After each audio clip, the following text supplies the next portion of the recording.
Yan na po ang aking munggo at ang aking lechon kawali. Ayan. Ready to serve na. At kainan na. Mali ang aking pagbibideo pahaba.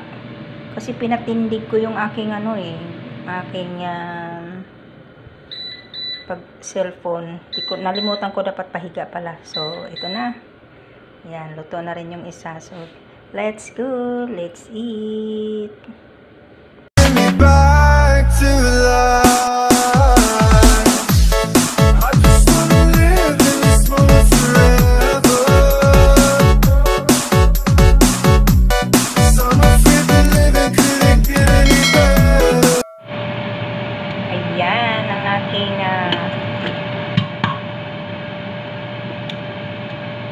lechon kawali and the air fry. Mga kamix, very crunchy.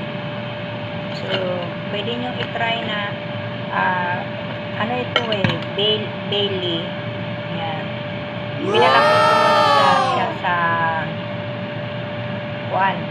ano ba to? May pressure cooker. At nilagyan ko siya ng pamintang durog, pamintang buo, asin, at saka laurel. Bago pinalambot ko siya sa pressure cooker. Ngayon, niluto ko siya dito sa air fry para magiging lechon.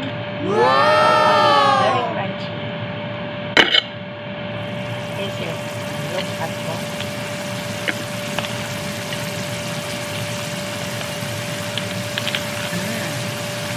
Diba? Hindi na kailangan na i-ano nyo sa mantika, i-prito. Sa air fry kasi, magtatanggal yun, tatanggalin yung mantika na mga nasa pipigain niya ang mantika. So, kailangan palambutin nyo siyempre muna para magiging maganda ang hindi naman pwedeng hindi nyo palambutin, diretso mo na agad sa air fry, magiging makunat ang laman. So, kailangan palambutin nyo muna bago nyo i-air fry at magiging ganito na. So, very crunchy. Ayan. Diba? Yummy! Ayan. Ganyan lang kasimple, mga kamix, ang ating lechon kawali. Ipakuluan nyo muna sa pressure cooker na may pamintang durog, buo, at asin, at may laurel para naman siya ay mabango. Tapos, iluto nyo sa air fry. Pero kung wala naman kayong air fry, so pwede naman ikawali. So, pilitin ba kung wala tayong air fry? Siyempre, ang ating partner ng ating lechon kawali ay munggo. Ayan. At ito naman ang malunggay. Kinuha ko sa kapitbahay. Salamat kapitbahay sa iyo. Hiningi ko sa aming kapitbahay. Kasi yung aming malunggay, hindi na lumalago. Lagi ko na lang kinukunan dahil pag nagdiningding, malunggay yung nilalagay ko.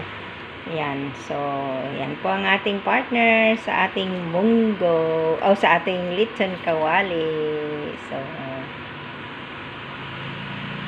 tingnan na natin mga kamix ang aking isa pang naiwan. May isa pang naiwan na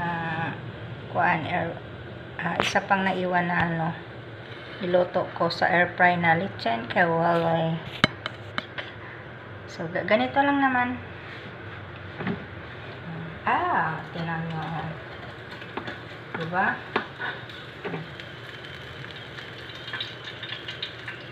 Sa air fry ko lang yan niluto.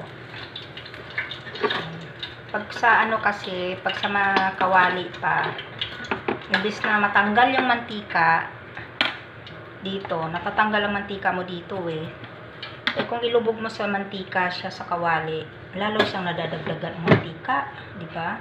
Ang mga high blood ay maglalong magka-high blood. So, ayan mga kamix. Masyado na siyang crunchy na eh. So, kailangan to ng sausawan ng suka na may bawang, di ba? Kainan na tayo.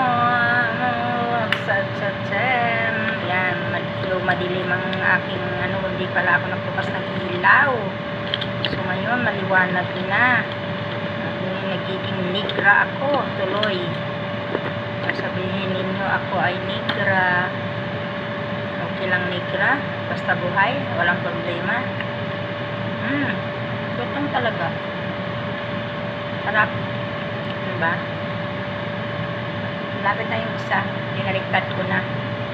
So, ayan. Bigyan ko na kayo ng tip ha. Mga kamix, kailangan niyo dito.